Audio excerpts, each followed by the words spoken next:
Muchas gracias por estar de nuevo con Polos Opuestos. Hoy vamos a hablar de un tema complejo, principalmente porque no está ni regulado ni reglado.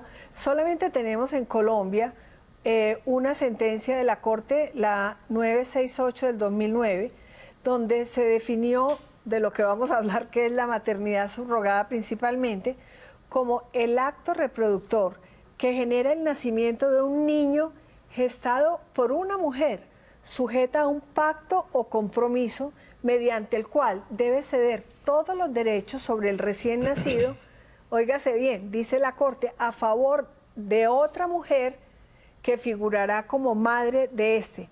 En este evento, la mujer que gesta y da a luz no aporta sus óvulos. Las madres sustitutas aceptan llevar a término el embarazo y una vez producido el parto, se comprometen a entregar el hijo a las personas que lo encargaron y asumieron el pago de una suma determinada de dinero o los gastos ocasionados por el embarazo y el parto. Hasta allí la Corte. Yo creo que es una definición bien compleja y para eso hemos invitado, para hablar sobre todos estos temas, a la doctora Emilce González de Cancino, que es directora del Centro de Estudios Genéticos y Derecho de la Universidad Externado de Colombia, al doctor Harold Moreno, del Centro Colombiano de Fertilidad y Esterilidad, y al doctor, ese es el doctor Lucena, ¿cierto? Sí. Y al doctor Boris Pinto, que es un médico especializado en bioética, principalmente trabaja en la Universidad del Rosario y en la Universidad del Bosque. Yo creo que debemos empezar como por mirar la definición de la Corte, porque dice que es una madre que prácticamente mediante un contrato y previo pago le entrega a otra mujer los derechos de una maternidad.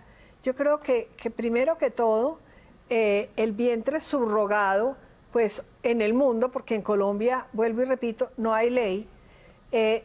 Por ejemplo, hay muchas parejas gays o muchas parejas heterosexuales que también buscan vientres subrogados, que no es obligatoriamente una madre. Entonces, yo les pediría a ustedes tres que me ayudaran con una definición pues moderna de lo que está ocurriendo en el mundo, sin juicio alguno ético por el momento. Después ustedes verán qué opinan, pero ¿qué es una maternidad subrogada? A ver, empecemos con el doctor Boris, que es el bioético nuestro. La palabra subrogación en términos generales significa sustitución. En ese escenario estamos hablando de la posibilidad de delegar o de buscar una madre sustituta que lleve adelante un embarazo que una mujer, por ciertas condiciones generalmente médicas, aunque también se plantean otros escenarios no médicos, no puede o no desea asumir como hecho biológico, el dar continuidad a un embarazo. Entonces, en ese escenario se busca... Pero le pregunto, en ese caso de maternidad subrogada, la madre biológica es la que va a tener el bebé, es decir, ella pone su óvulo y el esperma es de X persona, de X señor, ¿sí? Existen varias posibilidades. Una posibilidad es que la madre aporte el óvulo. Otra posibilidad es que se No, pero en la subrogada, Bueno, en eso hay debates, en eso hay muchas definiciones, depende, la misma Corte tiene una definición que es discutible. En los proyectos de ley que se han presentado en el país también hay definiciones discutibles. En términos generales, la subrogación significa sustitución. Sustitución. O sea, quien va a llevar adelante el embarazo es una persona distinta a quien contrata el servicio. Es una relación contractual. Contractual, no obligatoriamente mediante dinero, que entra en la definición de la Corte, porque puede ser solidaria, puede ser filantrópica. Sí, puede ser una relación contractual de tipo comercial, hay una transacción económica, hay unos acuerdos, unas cláusulas explícitas, o puede ser una relación altruista.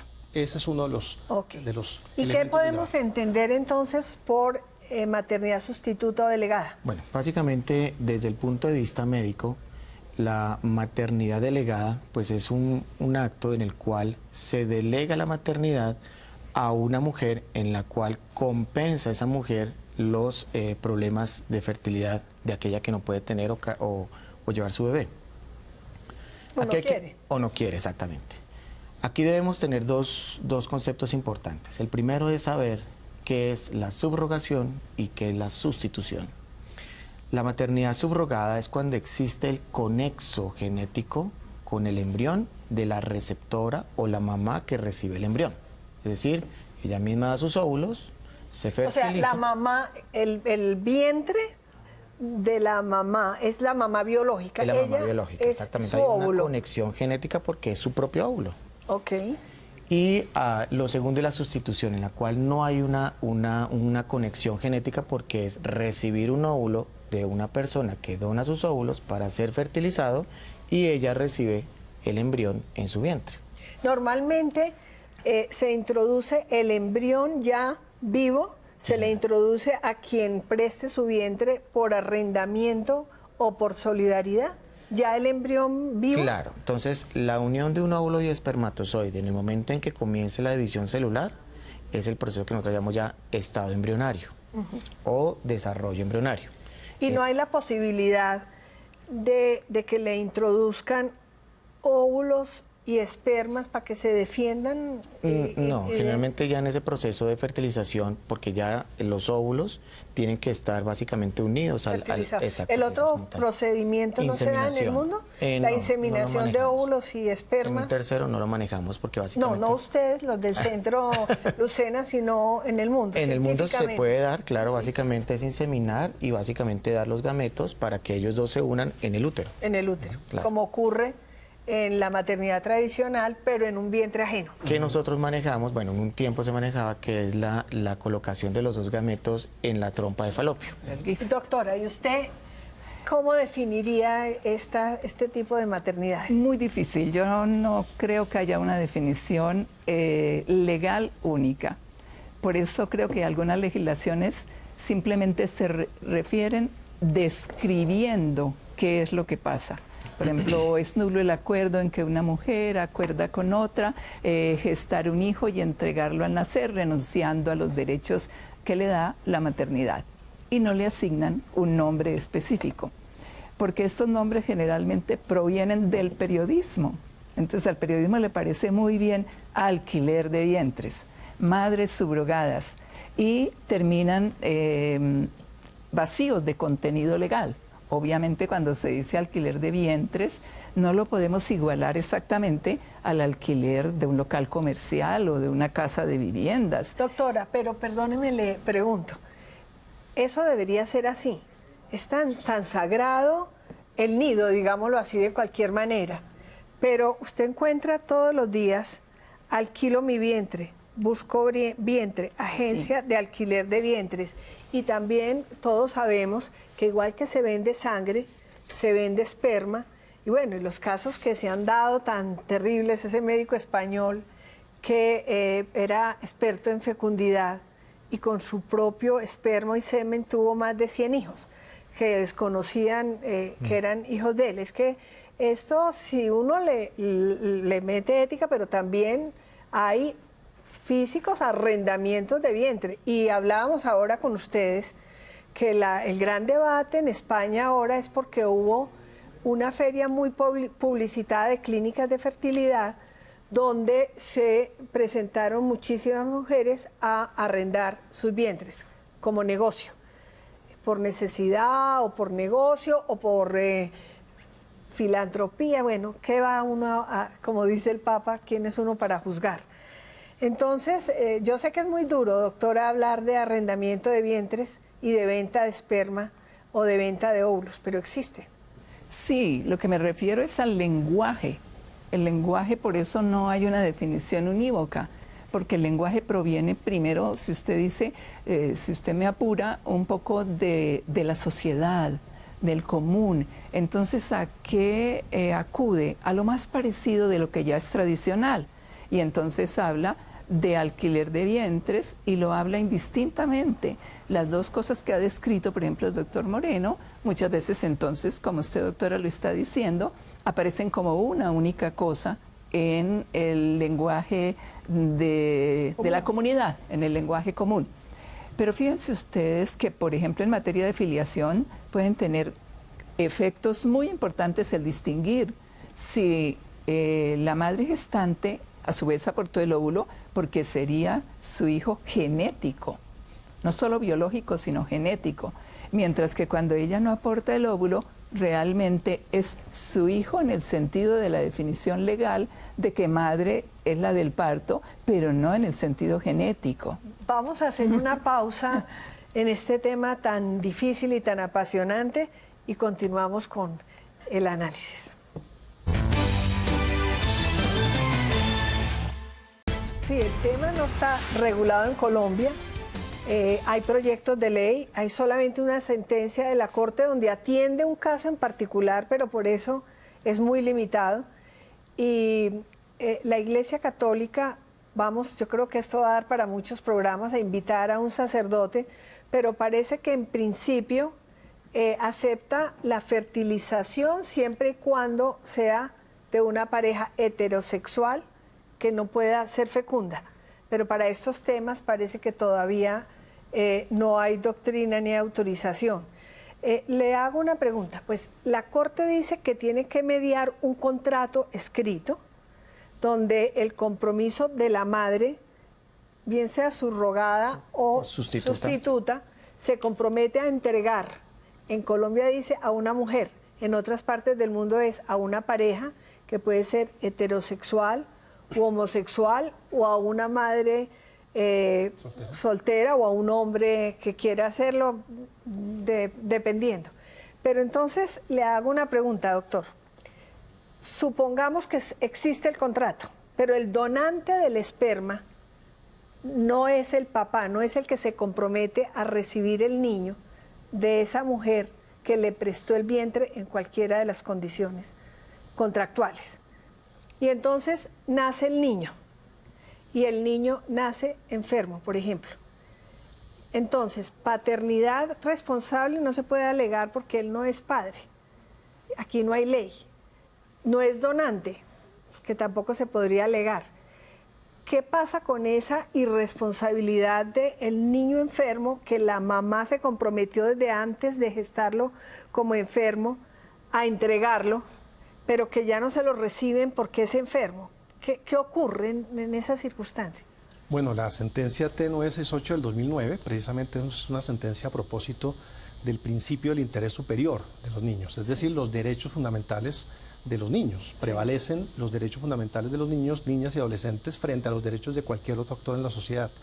Este contrato es un acuerdo de voluntades, debe estar por escrito y tiene una serie de cláusulas que propone la sentencia, no en términos de regulación, porque no es competencia de la Corte, pero sí en términos de jurisprudencia. Y uno de esos puntos es que el fruto o el producto de ese procedimiento no se puede rechazar ni puede ser abandonado.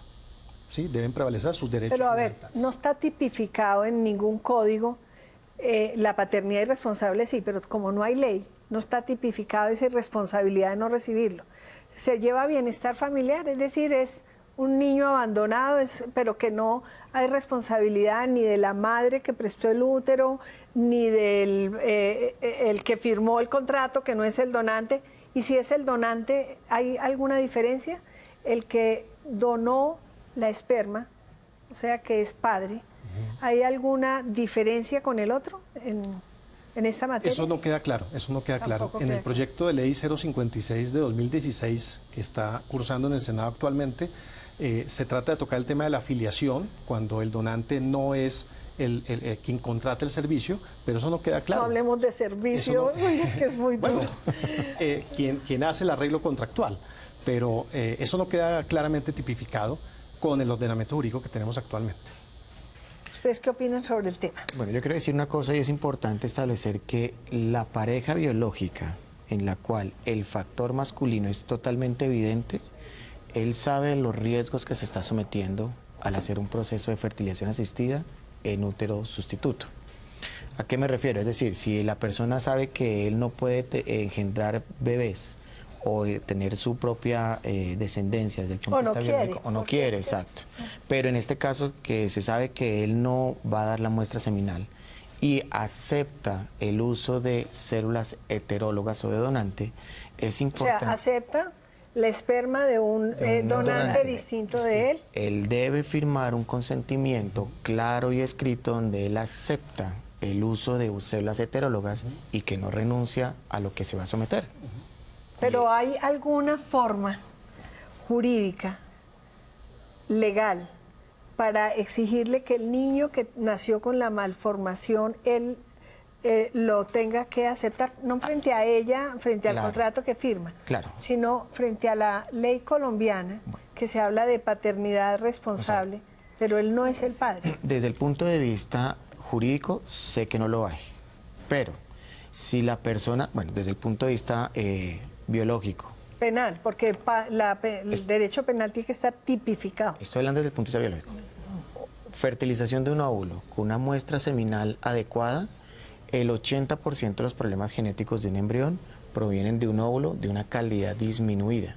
¿Calidad disminuida a qué se refiere? Óvulos de personas por encima de 38, 39, 40 años. Pero yo le estoy dando una muestra seminal adecuada, o sea, es un 20% restante.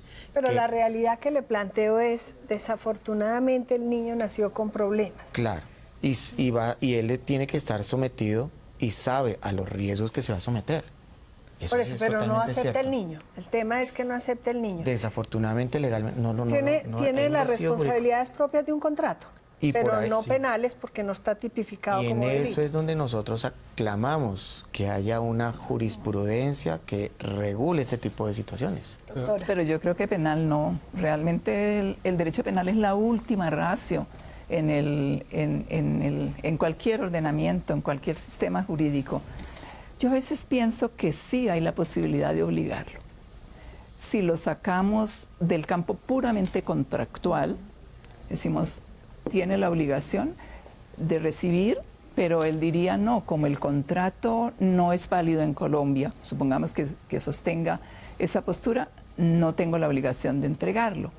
Pero si nos vamos hacia los principios constitucionales y lo tratamos en el plano del interés superior del menor, a que aludía el doctor Boris Pinto, diríamos que él no puede ir contra los actos propios y podríamos aplicar la doctrina de los actos propios y tendría que hacerse cargo de ese niño. Tendría que por lo menos correr con los gastos que implica pues su educación, mantenerlo, tratar de sacarlo de la situación de enfermedad. Porque me parece que todas estas técnicas de reproducción han reforzado esa idea de que la filiación no está basada en los genes, sino que la filiación es un concepto jurídico, es un concepto constitucional, y que cuando se asumen esas obligaciones en el consentimiento informado con el centro, con la mujer, se crea para el niño, se crea para la mujer una confianza legítima, no se puede defraudar estando un menor de por medio. No le podremos hacer una pausa y usted queda con el uso de la palabra.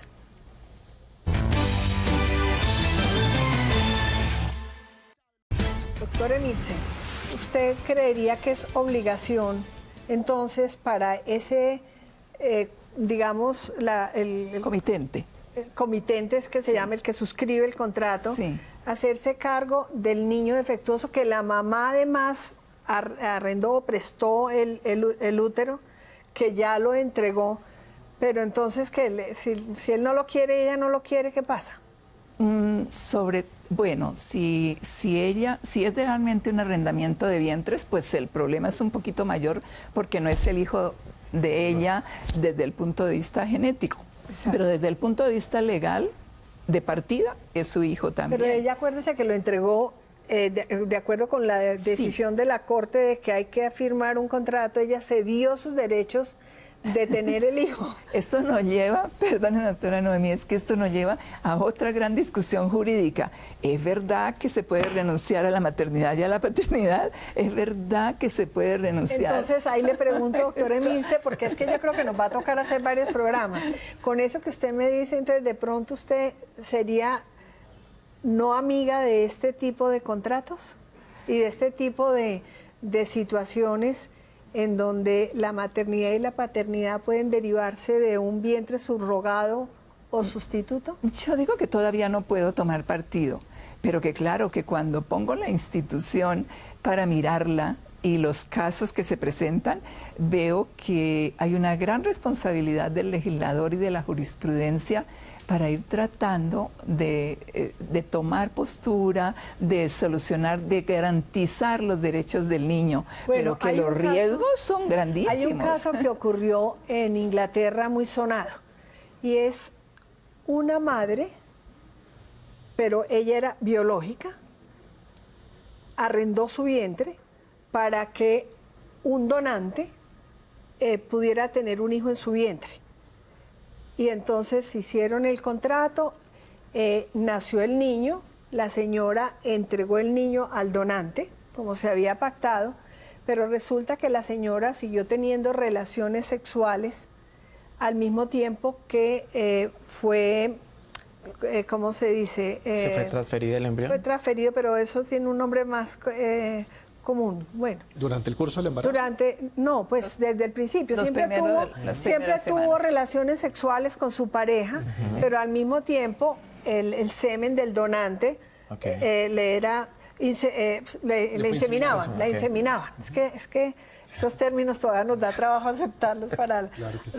el género humano. Entonces, cuando ya entregó el bebé y se encariñó creo que era una pareja de gays con el bebé, la pareja de la señora alegó: no, ese bebé no es del donante, ese bebé es mío, porque yo tuve relaciones al mismo tiempo. Se procedió a hacer un análisis del ADN y efectivamente el bebé era de la pareja de la señora y no del donante. Y la sentencia es muy impresionante porque es la primera sentencia que sale así en el mundo, donde se le reconoció maternidad a la persona que ya había recibido al bebé como mamá. Creo que era una pareja gay de mujeres, no recuerdo bien, y a la mamá biológica. Hubo por primera vez maternidad compartida. ¿Ustedes cómo ven la circunstancia? Esos son los escenarios en los que nos ponen las tecnologías de reproducción asistida. En esa jurisdicción se tomó esa decisión, pero es posible que en otro país hubieran tomado otra, porque igual hay un vínculo genético. Y técnicamente ese resultado de esa relación contractual no es el producto que se esperaba. O sea, algunos hablan de producto, otros hablan de fruto. Sí, fruto, me gustó como usted lo dijo. En la Universidad Nacional hablábamos de fruto, pero producto, sí estoy de acuerdo, es un término muy industrial. Sí. Pero técnicamente, por filiación genética, por prueba de ADN, pues... O sea, que otra corte, o de pronto usted hubiera dicho, tenía un papá y una mamá, pero esa biológica no quería tener un hijo y por eso prestó su vientre o lo arrendó. El otro parece que tampoco, es muy complejo. Bueno, los estudios que nosotros hacemos o que se realizan es establecer ciertas recomendaciones importantes en la madre receptora, es decir, en la persona que va a recibir el embrión. Y es establecer desde el punto de vista biológico que ella no tiene ningún efecto o bueno, ninguna posibilidad de que ella tenga desde el punto de vista biológico un embarazo en curso. Y eso lo hacemos los estudios pertinentes para saber que realmente ella no está desde el punto de vista biológico embarazada y nosotros poder proceder a hacer sí, pero eso sí es previo, pero si es coetánea la relación y la inseminación. Bueno, uno asume y básicamente esa persona tiene la posibilidad de decirnos con toda sinceridad y toda honestidad de que no va a tener relaciones sexuales. Pero pues en este mundo estamos. Perdónenme que en este mundo estamos y les voy a hacer una pregunta a ustedes tres. Y de pronto invitamos a un sacerdote o a un imán o a un pastor, a alguien que provenga de religión para que nos ayude con el tema. ¿Ustedes me aceptarían continuar con el programa? Porque yo creo que nos quedan, bueno, interrogantes nos van a quedar de todas maneras si hagamos 20 programas. Pero yo sí creo que podemos ayudar a la reflexión, al análisis ético, bioético, porque es que la conducta del ser humano es rica, variada, las circunstancias son distintas y los casos muy diferentes. ¿Me aceptaría? Sí, claro que sí, con mucho gusto. Claro. Pues muchísimas gracias y bueno, hasta el próximo Polos Opuestos, muchas gracias.